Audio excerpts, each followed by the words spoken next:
பெண்ணாடம் அரசு ஆண்கள் மேல்நிலைப் பள்ளியில் 111 மாணவர்களுக்கு விலையில்லா மிதிவண்டிகள் வழங்கப்பட்டன.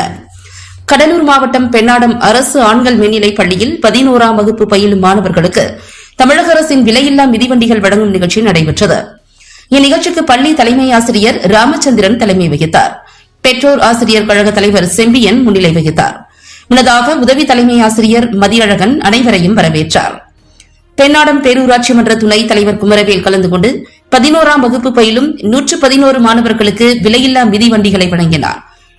பெண்ணாடம் பள்ளி நிர்வாகி வகிதாபி, சக்திவேல், ஆசிரியர்கள் மகேந்திரன், கமலநாதன், ஓய்வு பெற்ற ஆசிரியை ராஜலட்சுமி உள்ளிட்ட ஆசிரியர்கள், மாணவர்கள், பெற்றோர்கள் உள்ளிட்ட பலர் கலந்து கொண்டனர்.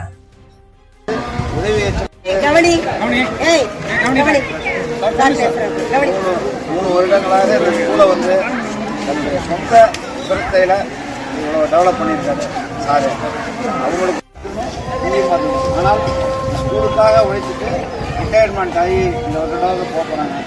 அவங்களுக்கு இந்த ஊர் சார்பாக நன்றியை தெரிவித்து